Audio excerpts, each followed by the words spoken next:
right, welcome to the August 7th Polk City Parks Commission meeting. We will do call for roll, and since Monica Converse, our secretary, is absent, I will do roll call. Jeff Savage. Here. Darren Tenapple. Here. Kelly Holland. Here. Nick Otis. Here. Larry Jablonski. Here. All right. And in your packet for tonight's meeting are the minutes from the June 5th meeting. I need approval of those minutes as written or any comments on corrections. I'll make a motion to approve the minutes. Second. All those in favor of approving the June 5th minutes as written? Aye. Those opposed, same sign. All right, motion carries unanimously. Audience items. Nothing tonight, ma'am. All right. Oh, you're old when someone calls you ma'am. Item number 5, consideration of Lost Lakes Park pollinator patches. That is like rubber baby buggy mumpers. Did it though? All right. That's nice, I guess.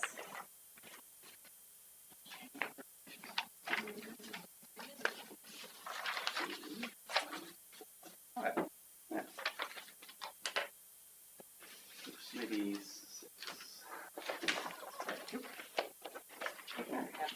Yeah.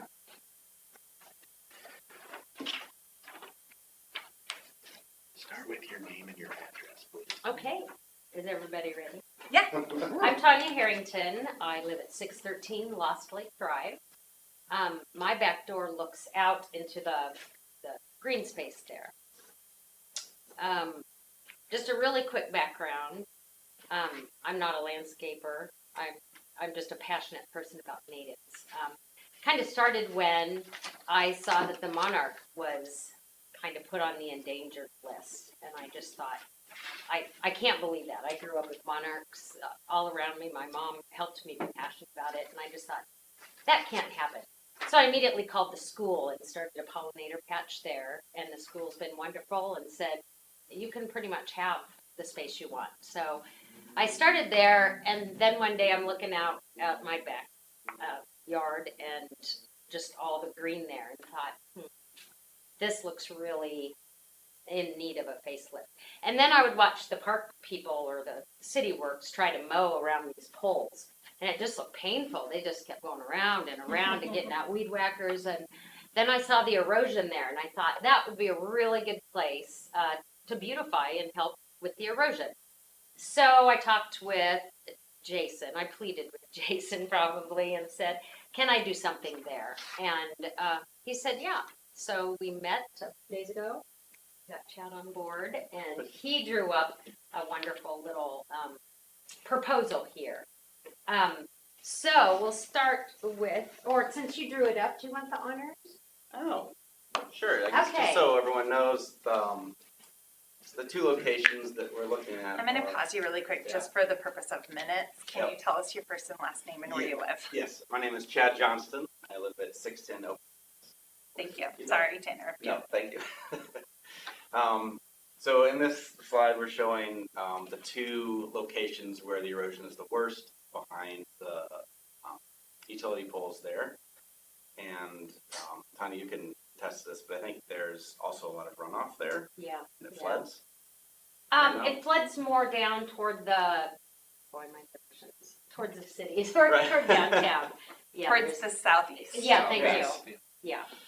So like Tanya, I'm a supporter of native plantings, and so kind of put together this presentation that shows those areas. And kind of the problem, and then sort of the problem with the area, and then the solution. So the kind of before and after what we native planting with deep roots to stop erosion,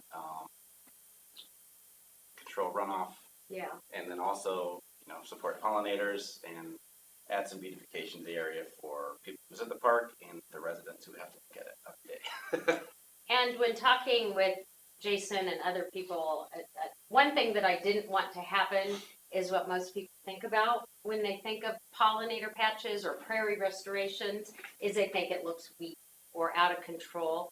And I wanted something that people would look at and think, that could be in my yard, or boy, do I really like that. Maybe almost like an educational thing. They see something there, and maybe they might want to put that in their yard. So we pulled together something we hope that it looks pleasant to people, doesn't look out of control. We will try to have a low edge to it to stop the erosion. I was talking to a guy who kind of does this kind of thing too, and he said maybe to place some big boulders, which kind of diverts the runoff. So maybe that's something we can do.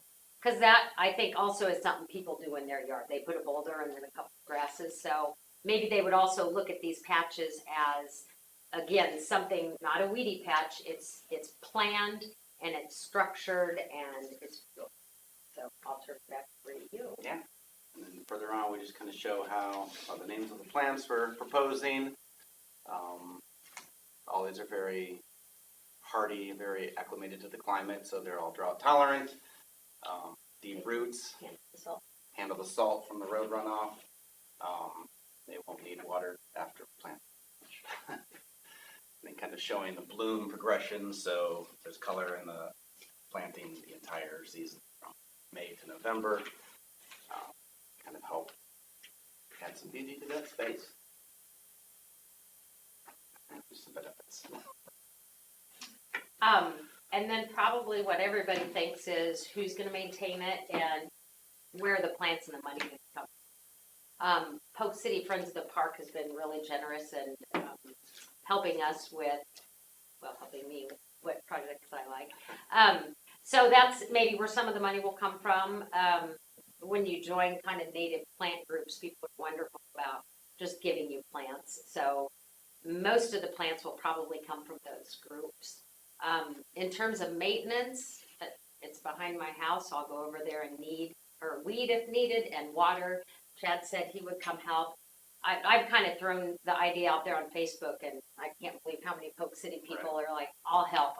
Whatever you want, I'll help. So hopefully it won't be a problem to maintain it. The great thing about natives is usually once you place them there, you don't have to do much because they're from here. So watering, fortunately, I think the city put in a little spigot at Lost Lake Park where the playground structure is, so I'll be able to use the water to get the started. That's it. Yeah. That's it. Thanks, guys. That was really well put together. Do you know, Jason, does this qualify for the native planting grant that's associated with the soil restoration group, like the rain garden? Because even though this isn't a rain garden, it does address erosion. Right. I don't know off the top of my head, but I'm glad you brought that up. That's absolutely bet it worth looking does. into for some additional funding. Yeah, I that could be wondered needed. if, since it's kind of the city land, I didn't know if it would apply since we're not a residence.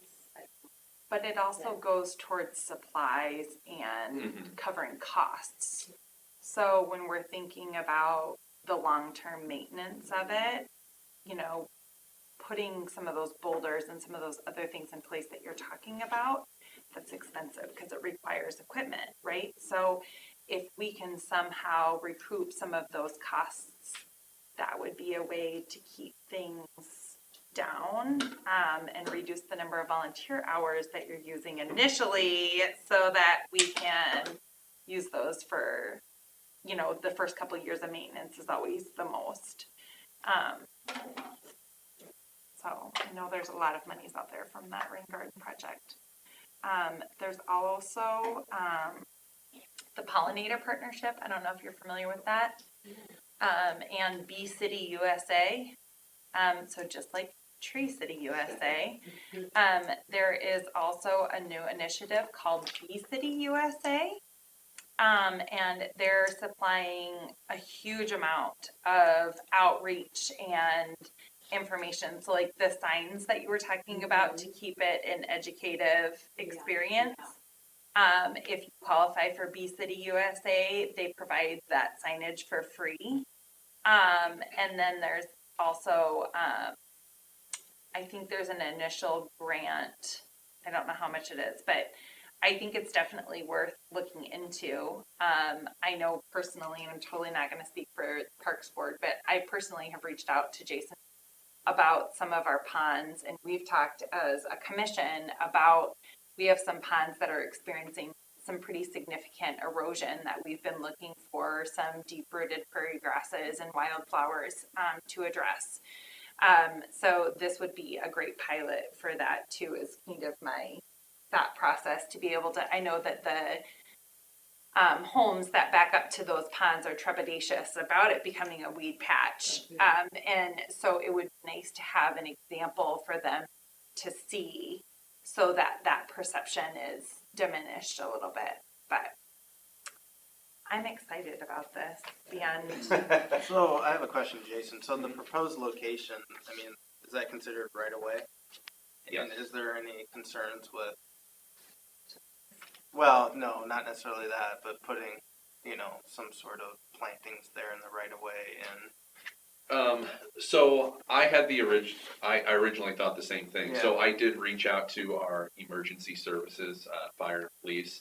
Their only big thing was, especially from the police, the view from the road not being obstructed, and with the way that it slopes The off, elevation. yeah, and the it's plants chosen, I don't think that's going to be an issue. As for the right of way, again, I mentioned this to the Public Works Department. Their first thing was, well, when we plow snow, that area gets a lot of extra snow. And I told Chad and Tanya that, and it looks like the list of plants that they selected would do well there. Like you said, they would do well with the increased salt that they will experience alongside the road. So no, in all that considered, it shouldn't be a problem. Yeah, and also speaking for the Parks and Rec Department, I think this is a good, almost beta test of, some sort of native pollinator patch. I love that term. I could see this being something, if done successfully, each park can have something like this. This is a proof of concept, right? Yes, If exactly. it's successful, so no pressure, right? If it's successful, we could reproduce this and use it. Yep, absolutely. So, no, excited and before you guys tonight, how it's worded, consider this. This is not included in the master plan that's been approved for Lost Lake Park. It does show native plantings, but not in this exact location. So, by asking you guys to consider this, we are asking that you recognize that this is slightly different than the master plan.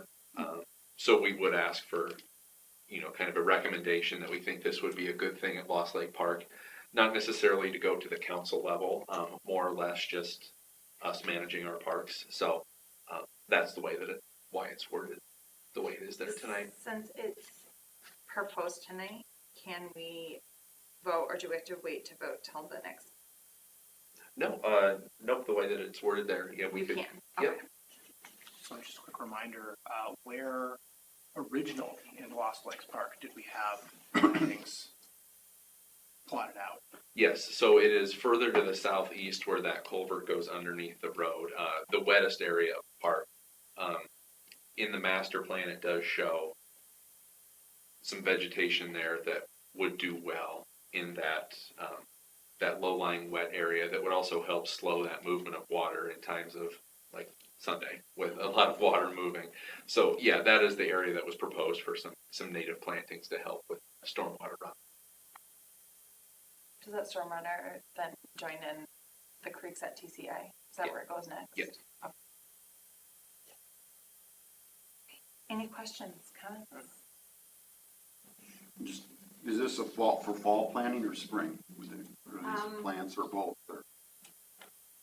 We haven't quite decided. I'm anxious to get going, but at the same time, I'm going to make sure we kind of get in there and make it look good right away, which might take until spring. I don't want it to look like a few plantings here now and a little later. I want it to be looking really good from the get-go, which I might need until spring. All right. Does anybody want to make a motion to recommend the change of location for native plantings at Lost Lake Parks to the current proposal from Tanya and Chad? I'll make that motion. I'll second. Did you write all that down? Because that was a long motion. All those in favor? Aye. Those opposed, same sign. All right, recommendation passes with approval. Thank you so much for your time. This was a lot of time. Appreciate it. Also, Tanya, as you know, I do happen to know a child that would love to help. I can't wait. No, I do have lots of kids in the neighborhood who come by because I did some things at the school, and they came by and told me about the plants they planted that I gave them. And so I do hope that it does become an educational thing with kids stopping by. So thank you guys. Thank you. Thank you. All right. All right. Item number 6 is a presentation by Maddie Major. Maddie, as the commission knows, is our 2023 Parks and Rec intern. And I'm hoping you'll tell us a little bit about yourself. So that's in the minutes. But I believe this is your last meeting and you go back to school to be a student again. Yes, I do. So you are nearing the end of your tenure. So I appreciate that. The floor is yours whenever you're ready. Just trying to find my mouse on the screen. I think you've probably got an expanded, yeah, there we go. I just couldn't see it. Background. Okay. So like you said, my name is Maddie Major. I live in Boone, Iowa this summer, but I'm originally from Colorado. And I will be talking about Polk City urban fishing at Marina Cove and Polk Lakes Park. So who am I? I am going to be a junior in just 2 weeks at Luther College, and I am majoring in biology and environmental sciences. I'm the summer intern for Polk City's Park and Recreation Department, and I'm going to be talking about some improvements that I propose should be made to the city's urban fishing locations. So we have 2 urban fishing locations in town, Marina Cove and 12 Oaks, and both are used very often, especially in the summer, by people coming to fish and just have a good time and hang out outside. We do have a few current resources at the ponds, but they're very limited and kind of outdated. At Marina Cove, we do have an informational kiosk, but it is old, worn down, and the glass is quite hard to see through. And there are no current resources at 12 Oaks. Some proposed additions that I think would add benefits to these parks would be a new informational kiosk at both Marina Cove and 12 Oaks. There's 2 different models for informational kiosks that I was looking at.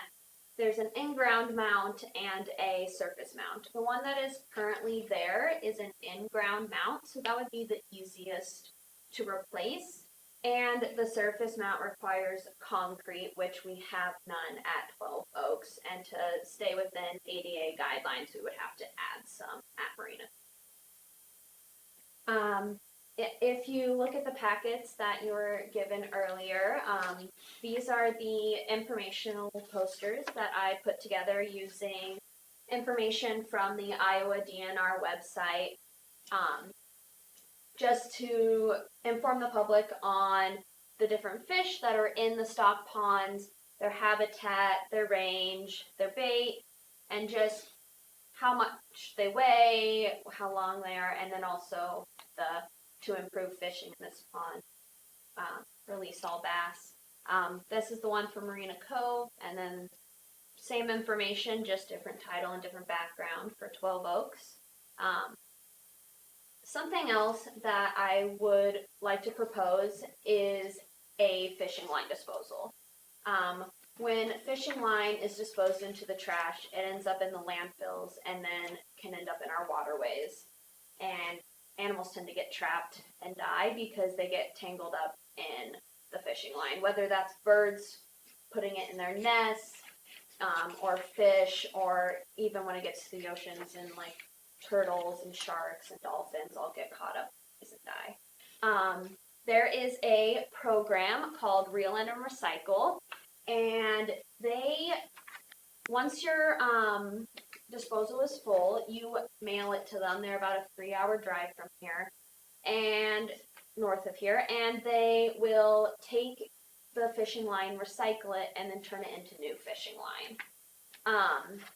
And so on the left, you have a metal sign that can go up, just to inform the public on what Reel and Recycle program is. And then on the right, you have stickers that would go on the disposal. You do have to make the disposal, but it is quite easy. It's just some PVC piping. And the cost for the sign and the stickers are quite reasonable, with $1 per sticker. Signs are $20, and the materials for this disposal are only about $80. So another thing that we probably notice at our urban fishing areas is this algae. I'm sure we've all heard that the residents don't like it, but it is filamentous algae, and I would propose putting an informational about this algae in the informational kiosks. You also have this in your packet as well. I went out a couple of weeks ago and took some samples of water depth as you moved along from the shore, and I found that the depth of the pond didn't decrease until about past 2 feet, about till 20 feet out. So with that provided sunlight, the nutrients that come from the storm water, the algae grows really well. And it's really hard to get rid of, and the fact that it's actually quite helpful to the fish in the pond because of oxygen that they release, and it dissolves into the water. So in summary, if we were to do a kiosk and one fishing line disposal at each park, it would cost between $800 and $220 per park, depending on what kiosk went with. And if we did a kiosk and 2 disposals, it would be between $901 and $1,021 per park. Is there any questions?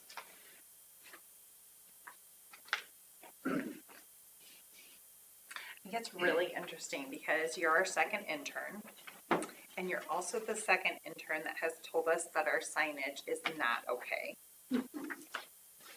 No, I'm being very honest. Like, I think it's interesting. You're from 2 different schools. You have 2 different backgrounds. Our other intern was in recreational sciences or something like that. So you're coming from a totally different background, and you're both saying we don't have enough public-facing information out there. So I think as a commission, that's something to take heed of, that maybe that needs to increase on our priority list. The other thing that I think is really interesting is the previous intern recommended using the exact same signage that you have to do a storybook walk in a different park, which I think is beneficial, right? If you see the same sign in 10 different parks around town, you're going to know what that piece of infrastructure is, right? Yeah. And she said the same thing you did. It's nice that you can open them up and change them, and they're not like a metal ground in engraved sign, so that when there is a new need, like the filamentous algae, you can put that notice in there.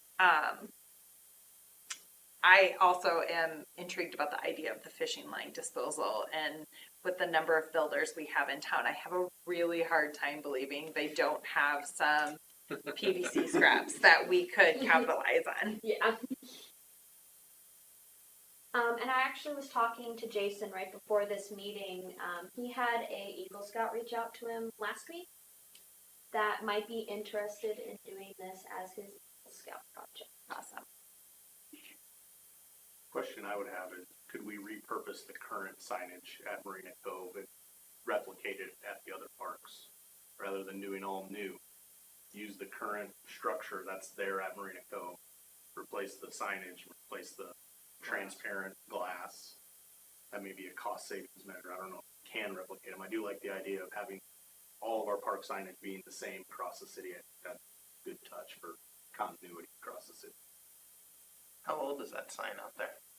I think it went in shortly after that development went in. It might be due for replacement. It could Yeah. be. I'm pretty sure it says 2007 on it. Does it? Yeah. Oh, wow, okay. Yeah. Yeah. And So no, I think it might have just lived its life. yeah. And Darren, I agree. Whatever we have at one, we should have at the other for continuity's sake. It's also wood, not composite or PVC. Yeah. So the actual wood itself is not in great shape. I go fishing there now, to be honest. I don't know the signs. So I think the actual But she will, glass but I itself, I don't think it's glass. I think if we would take a heat gun to it, it would make it more transparent, but it's also significantly yellowed by the heat. So I don't think there's any saving the cover, but as for like saving the posts, you know, maybe you can take those like PVC covers or those vinyl covers that you can use on a stairwell and cover them and then put a new sign up. I don't, my building expertise is highly limited. So unless it's on Etsy, I probably have not done it before. I do like the idea, just real quick. First of all, great job. Yes. Thank you. Yeah, thank you. Appreciate it. We're lucky to have interns, and especially quality of interns like yourself. So thank you. I think it's pretty interesting though that the fact that even though it may be a eyesore and really inconvenient to fishermen, right? Just noting the benefits of the algae and having something out there, and information is the key. Informing people. So I kind of like the idea of having something displayed out there. I thought that was unique. So again, I don't know if that would change anybody's opinion when they're trying to cast and they keep hitting an algae or something like that, but making it aware that it is beneficial to the marine life in the water. it's good cover on these hot days. Yes. But I mean, the bottom line is if you're looking at the depth chart that she's got, Yeah.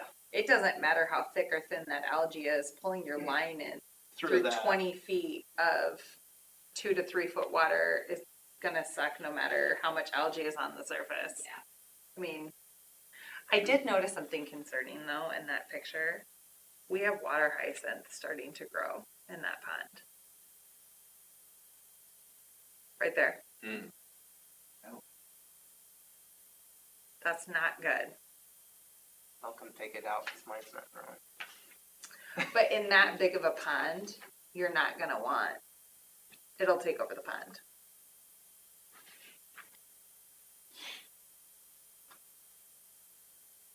So Darren, you started in, one of the questions I have, do you see many people fishing at these ponds?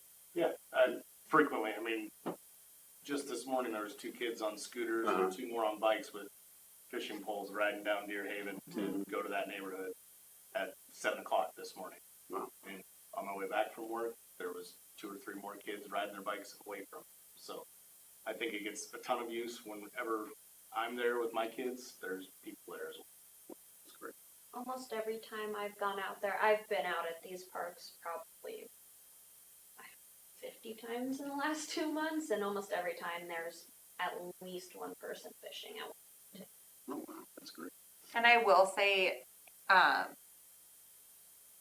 the other thing that's drawing more people this year to these parks is they've really cracked down at TCI. A lot of kids used to fish on the creeks and the ponds in TCI, and just for liability purposes, they've really made that a no-no. So, we don't really other than Big Creek, there isn't another fishing location.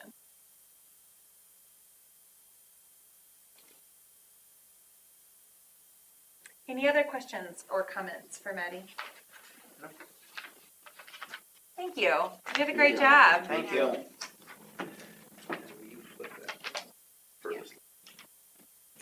All right, Jason, we are moving on to item number 7, summary of the second quarter program costs and recoveries. Yeah, overall, I'm very pleased with quarter 2. In terms of comparing to the year prior, little bit of growth. So in 2022, in this quarter, I had 165 total participants. This year, I have 172, 4% growth. I'd like to see that a little bit higher, but I'll take growth. But no, overall, the youth programs, I'm really ecstatic with a quarter of breaking even at 102%. Just kind of shows in here. I did do a little tweak to the summer fun camp this year. I offered larger age groups in an effort to not have those funny ones that really we want to offer, but it really kills our cost recovery. So in here, you can definitely see the ones that we came up short, just a little short, and that's still okay. You know, anything above 70% for youth programs is great. So overall, really happy with youth, with adult. I did see my spring bags league go down a little bit, which was concerning until I remembered who a lot of my regulars are, and they are now coaching in soccer or little league. So I get it. We're parents too. But the sand volleyball league increased from 4 teams to 7 teams from year 1 to 2. So I was really pleased with that. And yeah, adults coming in at 117 is Way above expectations. Yep, love it. And then senior programming is still trudging along. When I present quarter 3s later in the year, some that we've had our largest yet. We had 9 in our last one, which doesn't sound like a whole lot, but Going from 1 or 2, that's a big deal. yes, yeah, for senior programming, that's fantastic. So overall, I was really happy with quarter 2. Do you guys have any questions, any particular thing, or overall? Have you been approached yet by any young adults to do a co-ed softball in, you know, like on a Sunday afternoon? We have that. So it's not in This quarter 2. is quarter 2, so this Okay. is spring. Quarter 3 Okay. will be summer. Yes, so no, we do offer Sunday afternoon co-ed softball. It starts mid-July, so it is in quarter 3, and it runs through just about Labor. Yeah, And only the cool kids in town play. Do you use umpires? so we do not. The first year, I did bring in umpires. Before I was brought on board, it was a gentleman in town that volunteered his time to run this. And it was ump your own or make your own calls back then. And I heard a lot of feedback the one year that I did provide umps. You know, it did increase the cost a little bit. And so, no, we went back to a make your own call. For the most part, I think most of the teams like it. I won't please everybody. I know there are people that would prefer an umpire and those that think we can do without. So as it stands right now, it is a make your own call. The other reason I asked, I've been umpiring for years, and it's kind of interesting to see as the towns grow, the softball leagues grow right along with it. So like 20 years ago, I was umpiring a couple games on a Sunday at Waukee, and now they have a pretty good big program. And then now they just sent out an email to us, and in fact, I was supposed to do last Sunday, I was supposed to do it Grimes. Grimes has now started a league where they want umpires, and so that I was wondering where that, you know, when Polk City's going to be in the next, as the rotation, as the towns grow and the interest grows. It sounds like you want to umpire No, for me, Larry. I'll take you Well, up on it. actually, I told them I'm not going. The association that I ump with, they have Clive and West Des Moines and Ankeny and now Grimes, and I told them I'll do Grimes and Ankeny, but I'm not gonna drive over to Clive, so, yeah, if Polk City would come on board, I'd do. Absolutely. All right. Any other questions about the program cost recovery report?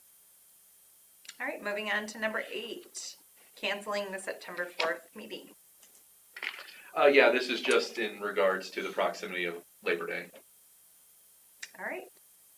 Reports and particulars. I feel like I haven't seen you guys in a long time, so I do have a few things. Around town, a few things that I'd like to highlight. The shade structure at Leonard Park has been completed. That was the first project that the Friends of the Parks took on, so they did donate $10,000 to the city to make that project happen, and I hopefully you've all seen it. I think it's a really great addition up there. It fits in really well. The colors that we chose, like, it looks like it belongs there. So really happy with that, and I believe they're going to have their annual party in the park, Yep, party August in the park 20th. Yep. To kind of showcase 12 to 2. 12 to 2, free will donation, hot Barbecue. dogs, chips, just to show off the completion of their first project. As we continue around town, hopefully you've seen the Van Dorn Pocket Park that's been finished. So again, the Friends of the Parks were heavily involved in that. I was able to get a $20,000 grant for that as well. Total cost of that project, including the mural, was $45,000, and that was covered entirely with non-tax revenue monies. So that's amazing that we were able to raise that much. So, And a you shout know, out too to the foundation who gave the extra $5,000 that Yes. the Friends were short. yeah, the So, foundation did a great job. The community visioning mural team really started the project with the mural and found a lot of donors for that. And I love the way that the space turned out. Yeah. So, and I hope everybody here gets an opportunity to enjoy it at some point. Lots of positive feedback during the festival and right? So that's great. So if you haven't checked it out, please do. The next couple things, Four Seasons Festival took place. I don't have a huge role in that, very much off on the sidelines, but no, I just wanted to thank the legion of volunteers that did put that on. I was able to help a little bit with like the bags tournament and let you guys borrow some of my fun stuff, kickballs, dodgeballs, all that kind of stuff. But no, so I got to kind of volunteer at it, but then enjoy it as a resident and a dad. So all that put that on, thank you. I think it was really great. There was a little bike ride that came through town a couple weeks ago. I don't know if you were there for that. But no, I think from the city side, the RAGBRAI experience wasn't perfect. We learned a lot, but I think overall we were very pleased with how the day went. And thanks to all the vendors and the volunteers that helped make that day successful, and all the riders too that came in, learned about Polk City and enjoyed and said kind words about our community. What else do I have for you? Oh, you guys will love this one. So we finally heard back from Prairie Meadows with their legacy grant. We did not get our full ask for the trail, but they are awarding us $150,000 for phase 3 of the connector trail, which is the part that does go through the future regional park. So we didn't get our $250,000, but I won't complain about $150,000. So we're really excited to hear that. So getting closer to footing that entire bill. I think that's all I've got. I just have one more. Older Adults Day at the fair is the 16th, just in case reading minutes is way people find things out. 8 to 3 meeting at Miller Park. So I know a lot of older adults, that's one of their concerns is how I'm going to get there, how am I going to get back. So this is a great way to have someone to go with. And it's significantly reduced admission too, isn't it? Yep. If you're an older Iowan, you get a discounted ticket that day, and we'll take you. We'll drop you off inside the gate, so you don't have to worry about parking or a long walk. So it's a pretty It's a great cool way for older Iowans to enjoy the fair. Yeah. All right. Who is our council liaison? Councilperson Anderson. Anderson. Okay. Perfect. All right, any other mentions, things for the good of the cause from the commission? But you were wandering around in the beaver costume all through Ragbri, weren't you? No, that was Mary. That was It was Mary. Mary that was doing that. Oh. So Yeah. so all of the videos, I was the beaver, but I put my foot down, and I was not going to do it in that heat on Ragbri. But Mary did, despite our warnings. So So she's yes. the hero. So she's the hero for Ragbri. Yes, she was Polk City Pete on Ragbri's day. I love it. I'm not that mean to my interns. I remember somebody saying that somebody volunteered, and I thought they said it was you. So, No, we tried to dress up Rescue Randy, and Mary was like, "No, I want to do it," and we were like, "Okay." Yeah, we were going to use the fire department's 180-pound rescue mannequin to dress up and just have out for photos, but that wasn't good enough for Mary. So so Love she toughed out 4 hours. I couldn't have lasted. So Okay, so the only thing that I have is during our work session with the council, we had come up with a list of priorities and areas that were goals and objectives for the Parks Commission. And I have kind of assembled an outline of what that was in a workable document. So I'm going to email that to Jason, if that's okay, so you can share it with everybody and we can have discussion on our October 2nd. yeah, no, I will absolutely include that as Okay. as an agenda item on October 2nd. Yeah, but just so you know, it's coming at you beforehand so you can look at it. I don't think we'll be able to vote on anything on October 2nd then, because we're just presenting the information for the first time. So October 2nd will just be a discussion for that. But I'd really love to be more disciplined with the finances that we have and thinking through how we're spending those monies and looking at how administratively if they get spent, what do we have for infrastructure, what do we have for improvements, that kind of thing. We really haven't had a lot of that discussion. So I don't want that work session with the council to go to waste because I think that's also a way to get things moving forward. So anything else? All right. We are adjourned until October 2nd at 6 o'clock. I need a motion. Oh, just kidding. Can I get a motion and a second to adjourn until October 6th? motion. Or 2nd, sorry. Motion. All those in favor? All right. All those opposed, same side? Now we are adjourned.